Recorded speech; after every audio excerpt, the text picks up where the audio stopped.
people assume that you're dating a white person because of land, because of financial gains, because of, I don't know, status.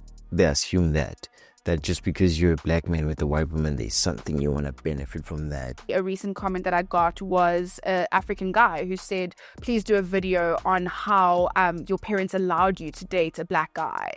She fit the description of what my tarot card reader / psychic said. And I was like, okay, but it's not what I had expected.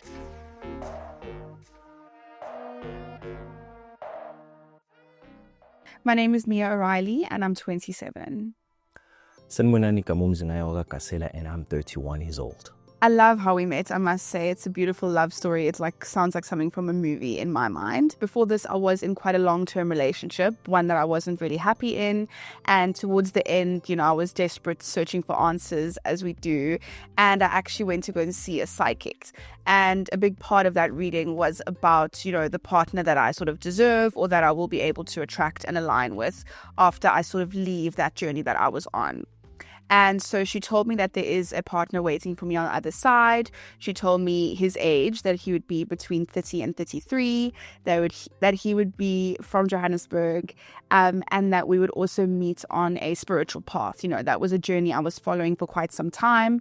And she said that oftentimes with a guy, he will sort of lead more towards spirituality after a loss or after a big event. And she had mentioned a brother that potentially could be passed away. So when I did meet him, I sort of recognized him very quickly. The age was on point. He's 31. He's from Johannesburg. We definitely did connect on the spirituality factor. And thank goodness his brother did not pass away, but he did have open heart surgery last year. I'd basically hit a rough pitch in life. I also went to a tarot card reader, praying, meditating, and all that stuff. And she told me that I was going to meet a lady sometime in the second half of this year. But prior to that, we'd actually matched on Hinge during the festive season. And I said, okay, cool, let's give this a shot. You enter a talking stage and get to know each other and all of that. She fit the description of what my tarot card reader / psychic said. And I was like, okay, but it's not what I had expected. So I go to church with my mom every Sunday. And there was this lady, she has a prophetic gift. She came to us both and she said, well, I see a beautiful lady, well-educated, works with the computer, and I see her somewhere in the horizon in your life. What's happening? And we had already started talking at that time. And fun fact is, I had already planned on coming down to Cape Town to meet her, go on a first date and all that. And as this lady was saying that, I was like, oh my God, aren't you about a snitch? Okay. So I hadn't told my mom anything yet. So my mother goes, okay, all right, cool. Then the lady looked at me and was like, do you know anything about that? I was like, I'm not about to lie at church now. I was like, yeah, I do. As a matter of fact, Mom, I'm flying to Cape Town on Wednesday. It was a Sunday. And I told her that I'll be flying to Cape Town on Wednesday to meet this said lady that the prophetess mentioned. And she's like, oh, okay, cool. The prophetess said she's light-skinned. I traveled to Cape Town. We meet, we go on a date. I did a video call with Mama. Before I did a video call, actually, I sent her pictures. We took selfies, her and I. And the first thing that my mom asked was, is she ready for marriage? Is she, her mindset is set on building and all that. She also asked, is she educated? I said, yeah. He made it very clear exactly what he's looking for. He told me he's looking for a wife, for a long-term partner, not for, a hookup, a one-night stand, a quick fling. That's not something either of us were looking for. And so immediately we were on the same page. And then as the days went by, we did also touch on spirituality, which is then when I had said, I had a life-changing experience by going to see a psychic. And he was like, no way. What do you mean? I elaborated on that. And that's when he actually shared the recording of his reading to me that he had on his birthday. And we both made those matchups as to oh, okay, this is, who they were talking about. And I think from then on it changed. Then it was no longer a talking stage. We were like, okay, whoa, like this is obviously quite a big sign. It can't just be a coincidence. And that's when the tone, I think, shifted to something more serious. Meeting up with her, it wasn't something that was new in terms of my family. But for me personally, it was kind of like the first time I was getting into an interracial relationship. I always tell him, and I joke about it, I think my family would have been shocked if I brought home a white guy, to be honest with you, because I've never dated within my race at all. And again, I think that is put down to the fact that my upbringing was very much blended. I mean, my first little crush or first boyfriend was a black person. I've been around those, different races all of my life. So strangely enough, more of the backlash, I would call it, is something I've noticed on the online community, because we do a lot of content, like me learning how to speak Zulu or us doing interracial skits or videos on my TikTok page. It's more there where you notice some pretty negative comments, mostly coming from people of color too. And I mean, I know I'm able to look deeper into it. I think it comes from a place maybe of fear or of just not being used to a certain thing. But an example would be a recent comment that I got was an African guy who said, please do a video on how your parents allowed you to date a black guy. And that was something that stuck with me. It really did, because it's not even something that would enter my mind or happen in my world, that I would have to justify why my partner's black or why I'm doing this or why I'm choosing this and why he's worthy almost. That was the tone of the sort of conversation. And it's difficult because sometimes I'd love to respond to things like that. But as a white person, I also feel nervous to use the wrong sort of language or to portray things differently. But I wish I could let people know and understand that it's not every white person or white family that's racist.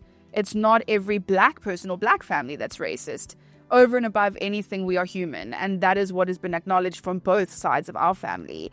Is, like you mentioned, the very first thing that his mother asked, is she ready for marriage? Is she ready to be a makoti, be this, be that? There was never any question of white. Oh my gosh, really? How's that going to work? Or same thing from my side. People assume that you're dating a white person because of land, because of financial gains, because of, I don't know, status. They assume that just because you're a black man with a white woman, there's something you want to benefit from that. I think in everything in life where things are different or not the norm, there can often be this narrative of, okay, somebody's with somebody for something. And that is definitely something that has come through a lot of the time too. And I think I've said this previously, that stereotypes sometimes exist for a reason. And I personally have had many interactions with people of color who are specifically looking for a white girl. And I don't know what the reason behind that is, but I've noticed in a lot of those type of gents, they have also completely abandoned their culture, where it maybe seems that it's better or more trendy to have a certain accent, to live in a certain place, to pursue a certain thing. So that definitely does exist. And that's why I say in every negative comment or in every stare, I also understand where certain things come from. It's not just people making things up. It's trauma. It's things that have happened previously that have shaped a narrative in some instances. It seems that oftentimes people that are of color do not immediately assume we are dating. I mean, even when I'm doing paid content or TikTok content, I mean, the other day I had one of the servers, oh, okay, is this your cameraman? Oh, okay, is this guy, with you? No, you can see that we touchy. You can see the dynamic of it. And yes, he does happen to shoot most of my content. So I also understand that. But I think it's been an eye-opener for me how it isn't people of my race that are, making these comments or making these assumptions. A lot of these things are also fetishized. I've heard of this online, I've heard a lot of chats around, oh, white women in the bedroom are just crazy, they're freaks, or black guys are XYZ. I think those are all stereotypes, and stereotypes do sometimes exist, as something we just become accustomed to. But I think my encouragement would be to live who you are, be who you are, live your freedom, choose exactly what it is that attracts you, and whether that person be black or white or colored or anything, follow your heart in that, you have a connection above all else. Her interaction with her parents or her elderly people, it's different from ours as black people, Zulu-speaking people specifically. It's different in the sense that when you look at Umdomdala, you have a different approach to them. With her, she's open because sometimes there were moments when she would be speaking to her mom, and not to say she was being disrespectful, no, she's open about it, and I'd be like, oh wow, okay. Definitely. I think there's a lot of traditions that I've now come to know. And a nice example of that was the first time that he met my mom. I mean, it was sort of very impromptu. We were actually on our way to holiday. And so I had to drop off something first. And then my mom said, why are you in the car? Come to the door. And that was because he was so hung up about not wearing a blazer, not wearing a suit. This needs to be a very planned event. It's like formal. I was in shorts and a t-shirt and flip-flops. I was like, girl, what you doing? And I kept on. Obviously, just to show some respect, I had to take off the cap. But I still said, I'm in shorts. You making me meet your mom while I'm in shorts. That's why he stayed in the car, because I think he wanted it to, be obviously that formal meeting. Whereas I was raised in a very, very relaxed environment where even her welcoming him in, or us, having tea, coffee, sometimes a drink, which would never happen in the Black culture, I believe. It's very casual. And it's more like, okay, whoever you are, all I want to know is that you're taking good care of my daughter. And I kept having to remind him, babe, my mom doesn't even know about these rules. She doesn't know to look and say, oh, he's not wearing a blazer. Okay, that's a bad sign. And I know also I've heard in the African cultures, like you kind of bring a person home when like this is the one, right? You are now going to marry this person. And leading up to that, your family could potentially not even know that you're in a relationship or you're with somebody. That was something totally foreign to me because I've always, in the one relationship I had, again, it was very casual. My mom knows that person very intimately.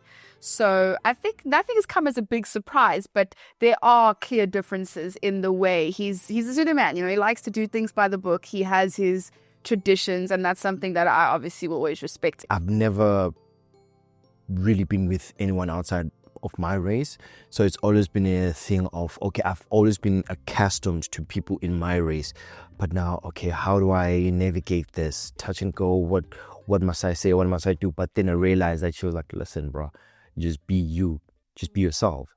Even though we come from different walks of life, different cultures, different backgrounds, we connect on so many levels. There's never ever been any conversation or any moment where we are totally unable to see things from each other's point of view.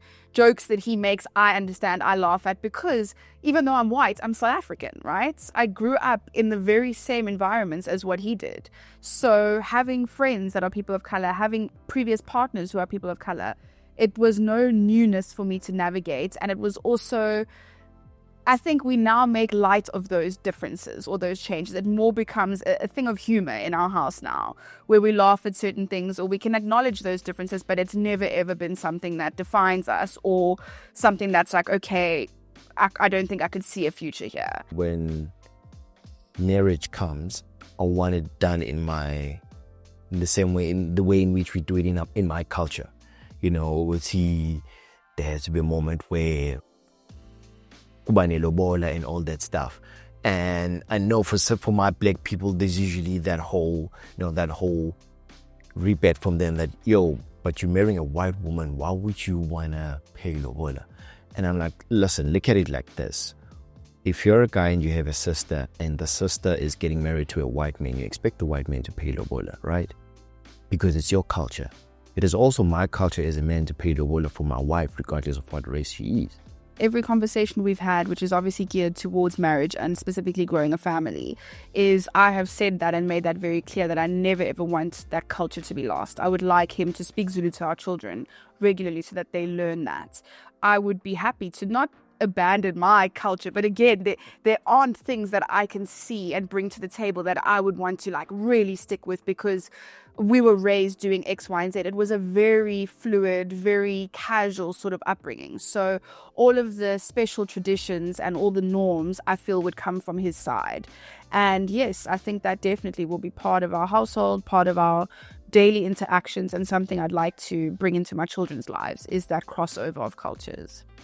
I've come to learn and discover the beauty in our differences and finding, the diversity and blending it all into one, and also the idea of creating a whole new lineage that has a bit of both, Zulu culture, English and, blending it in. No matter what race you are, if you have an open mind and you're willing to learn, like I always am, then there are very little differences.